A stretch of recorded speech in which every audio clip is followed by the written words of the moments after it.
Halo, salam investasi. Jumpa lagi dengan si Sigap. Kali ini kita akan membahas peluang besar dari komoditas kelapa di Provinsi Kepulauan Bangka Belitung. Bersama saya sudah hadir Bapak Remi, seorang pejabat fungsional penata kelola modal di DPMPTC Provinsi Bangka Belitung. Selamat datang Pak Remi. Terima kasih, senang sekali bisa berbagi informasi di sini. Bersama Sigap, saya akan berbagi informasi tentang kelapa. Pak Remi, masyarakat banyak bertanya, kenapa kelapa sekarang dianggap sebagai harapan baru ekonomi Bangka Belitung? Karena potensi kelapa di daerah kita sangat besar. Lahan yang tersedia lebih dari 2.000 hektar, terutama di Belitung Timur dan Belitung. Dari 1 hektar saja, bisa menghasilkan sekitar 2.700 butir kelapa per bulan. Kalau dikembangkan secara serius, ini bisa menjadi motor baru ekonomi daerah. Wah, luar biasa. Jadi peluang investasinya terbuka lebar ya Pak? Ya, betul sekali. Peluangnya sangat menjanjikan. Investor bisa masuk di budidaya maupun industri pengolahan. Produk turunan kelapa seperti minyak, santan, tepung. Dan bahkan produk ekspor bernilai tinggi.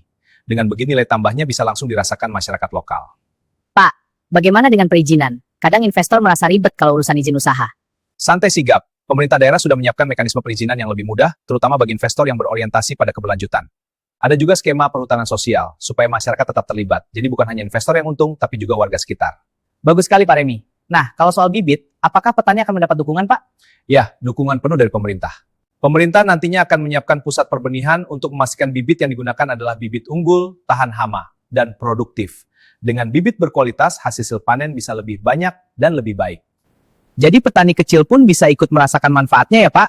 Betul. Petani akan didukung, koperasi diperkuat, dan UMKM berbasis kelapa akan dikembangkan. Dengan begitu, masyarakat bisa langsung menikmati hasil dari komoditas ini. Kalau begitu pengembangan kelapa bukan hanya soal ekonomi ya Pak? Betul, ada faktor lain yang perlu dipertimbangkan. Kelapa adalah simbol transformasi ekonomi Babel. Selain membuka lapangan kerja baru, juga menjaga lingkungan lewat sistem agroforestry.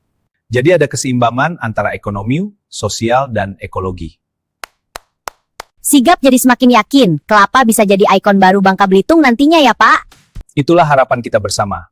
Dengan dukungan masyarakat, pemerintah, dan investor. Kelapa akan menjadi motor pertumbuhan ekonomi baru yang inklusif, berkelanjutan, dan berdaya saing global. Terima kasih banyak atas penjelasannya Pak Remi. Semoga informasi ini bisa membuka wawasan masyarakat dan mendorong semangat untuk mendukung pengembangan kelapa di Bangka Belitung. Sama-sama, mari kita jadikan kelapa sebagai harapan baru bagi masa depan daerah. Baik sahabat Sigap, itu tadi pembahasan kita. Jangan lupa terus dukung program pembangunan daerah. Sampai jumpa di episode dan penjelasan lainnya bersama Sigap. Jangan lupa like and subscribe ya.